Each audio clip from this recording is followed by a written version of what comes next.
I treat people who have post-traumatic disorder or symptoms of post-traumatic disorder. And so let's say they got post-traumatic stress disorder because a relationship collapsed on them suddenly, which is quite common. You know, they get betrayed or someone leaves them suddenly, and then they don't know what to do, because, especially if they're conscientious, because then they just tear themselves into pieces trying to figure out what they did wrong to bring about that event. And the reason they're doing that is because they want to retool their perceptions and their actions so that the probability that they'll have the same experience again is minimized. And their mind won't leave them alone till they do it. And no wonder, right? Because if you fall into a big pit and you get really hurt, the first thing you should figure out is how to not fall into big pits anymore. And your mind is set up exactly for that. And so what you do with someone who's having problems like that, so maybe they're waking up at the middle of the night obsessing about what went wrong, is you walk them through it. You do a situational analysis first, because one of the oversimplifications that people make, and this is especially true for conscientious people, is if something bad happened to me, I must have done something to deserve it. Now that's actually a pretty functional idea, because it suggests that there are things about your behavior that you could change that would make the future better.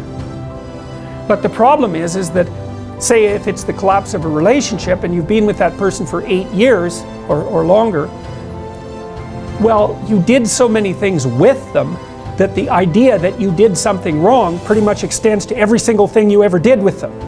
And that's, how are you going to fix that?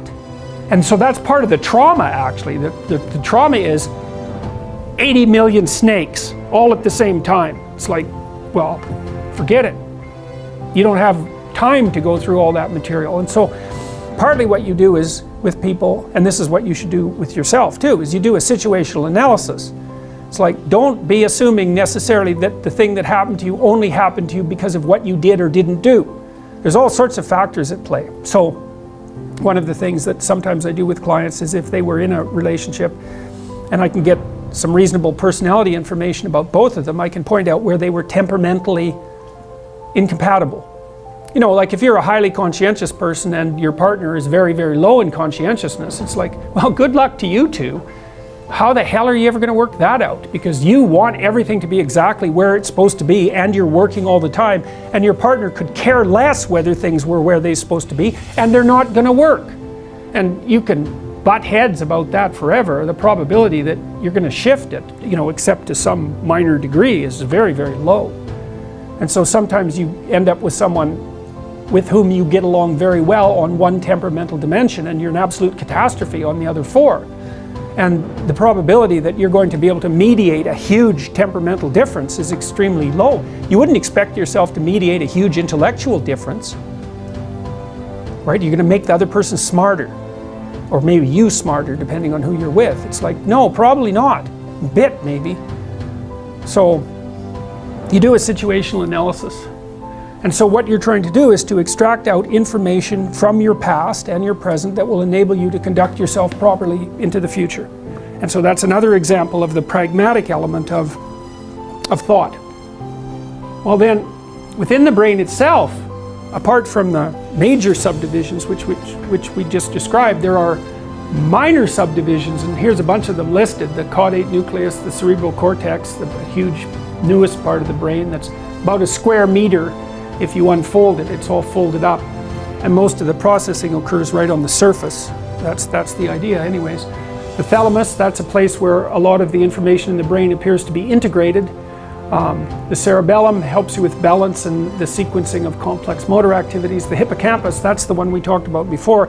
One of the things that the hippocampus seems to do is compare your model of the world as it's unfolding with the model that you desire to be occurring, and then keeps track of mismatches. And if it detects a mismatch, then it disinhibits other emotional and motivational centers, and that's the beginning of your response to the unknown.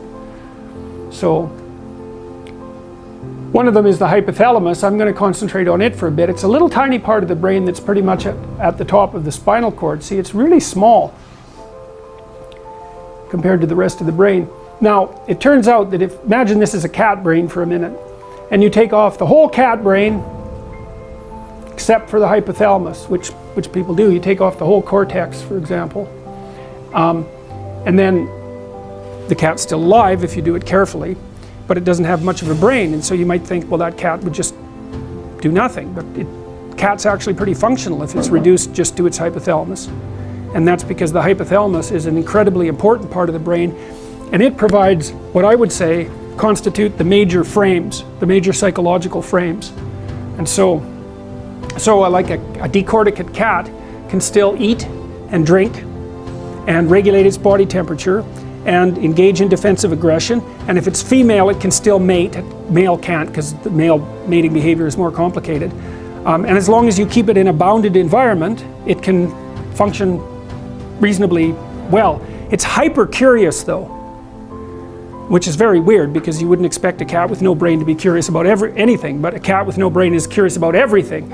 And that seems to be because part of the reason that you aren't curious about something anymore is because you've investigated it and you've built a representation of it that's functional, and that functional representation then stands for the thing itself, and then you can ignore it, and so you learn to ignore things. They're interesting to begin with, and then you learn to ignore them. And so one of the things that I think artists do, if they're great artists, is remind you that there's more to things than you see now that you've learned to ignore them.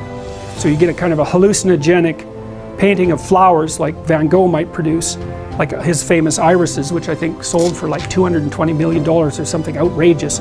It's like what Van Gogh is trying to show you is what those flowers looked like before you thought you could see them, because now you flower and you walk by, you know.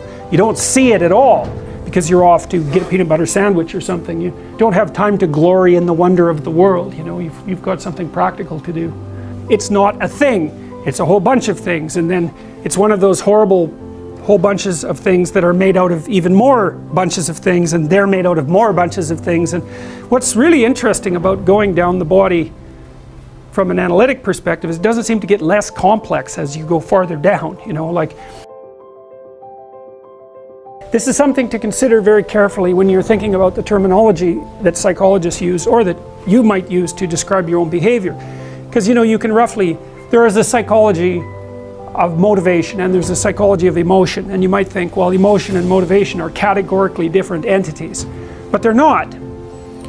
In fact, there's no such thing as a uniform set of motivations, and there's no such thing as a uniform set of emotions, and the distinction between a motivation and an emotion is unclear, to say the least. And that's partly because the physiological substructures that subsume what we call motivations and what we call emotions, and it's not like there's a motivation center that's homogeneous. The closest is the hypothalamus, but it's made of structures that are qualitatively different. And then the emotions, because I have to use that descriptive terminology because we have to communicate about it somehow, there's all sorts of different structures in the brain that contribute to emotional expression, and they're not even in the same place, much less composed of identical structure or function. So, you know, we have these shorthands that we use to divide up the world, but they're awkward and untenable as the level of resolution increases. But anyways, I'm still going to go with motivation and emotion because it's a useful simplification. But you can see with the hypothalamus that there's all these, you know, complicated little subsystems in there. And I showed you that video to show you just how complicated the subsystems are, all the way down to the molecular level. How those little machines manage what they do is completely beyond me. You know, to call it clockwork when those little things that walk can walk over obstacles. It's like clockwork does one thing, you know, only. Click, click, click, click. That's all it does. No exceptions. This thing walks over obstacles to get where it's going. It's like, who knows what's going on down there. But it works well enough, so here we are, weirdly enough.